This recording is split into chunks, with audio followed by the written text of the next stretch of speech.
Hi, I'm Brandon Grant, Marketing Director here at QuoteWerks.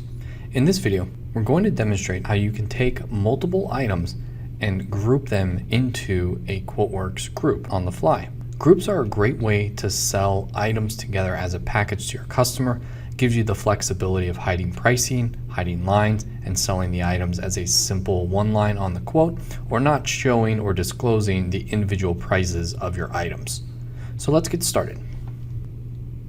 Grouping items on the fly in your quote is going to be very simple. You'll see here I've started off with a pretty traditional document where you have 4 items.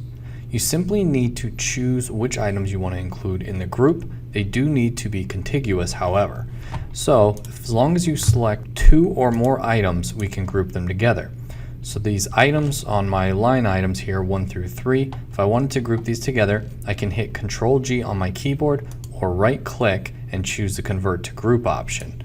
So I'll click Control-G, and that'll bring up our Convert Selected Items to Group.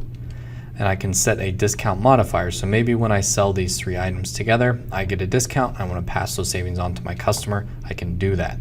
So we'll go ahead and we'll click OK. And you'll see the items have been converted to a group. I can then give this heading a name. So maybe I want to call this my new customer setup package. And my customer will see all these items on the document, but you'll see that the pricing has been grayed out. That means that the pricing is hidden from the customer, so they're only going to see this total for these 3 items. Now this item is not included in the group, hence it's not in the yellow highlighted area, but if I wanted to add it to the group, you can simply drag and drop it, and that item would then be included in the group. However, you would need to adjust its line attributes manually since it was added to the group afterwards. And again, if you want to pull it out, simply remove it from the group and it's no longer part of the group. So it makes it really easy when you're working with items in the document to quickly convert them to the group. If you want to sell them as individual items instead of the group, simply delete the group header item and your items will revert back to the way they were. The unit price is the only line attribute that will be changed automatically with the group. So if you change any of the item's other attributes, you want to make sure you go back and adjust those manually as well. Now, in addition to grouping these items on the fly as a single package, we also have the option of converting them to a recurring group, so basically a monthly charge for the customer. Now, these items have already been set as monthly, so I'm going to go ahead and just select some new items here that haven't been. So we'll just select a couple of these here. We'll add these to our document. So now we've added these items on my line 5, 6, and 7. So I want to go ahead and convert these to a group, but my customer asked if they could pay monthly for it. So what I'm going to do is check this checkbox when I convert it to a group. So again, hit Control-G, select Convert Amount to Recurring, include that first payment in the document total, and then I can specify dates. So maybe the contract dates have already been specified on my sale info, or if you want to specify them here, you can do that. So say it starts today and it goes for a year. And then the recurring calculation, so maybe it's just going to be the 12 months, APR of 3%, and then I can click OK.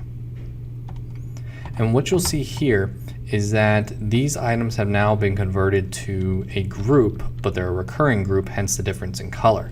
So originally we had the yellow group, so if we convert these items back to a group and click OK, this is going to be our one-time purchase for these items. And then this would be a recurring item where you can see that our pricing has been broken down to 12 equal payments. So every month they'll provide $233.43. That'll be their payment total to purchase these items and pay the monthly fee. So this is a great way to offer your customer a quick kind of calculation if they have requested to be able to pay monthly for the items that you're offering. And just like the original group here, if we want to, we can provide a name for this. So we'll call this our new customer setup. And again, that will be the item that the customer sees. The only pricing that they would see would be this one, but if we wanted to show them the individual prices, you can adjust the item's attributes for this group. And that's it. Adding items to a group is very easy in QuoteWerks and very quick to do. If you have any other questions, definitely check out the QuoteWerks help file or feel free to give us a call or send us an email. Thanks for watching.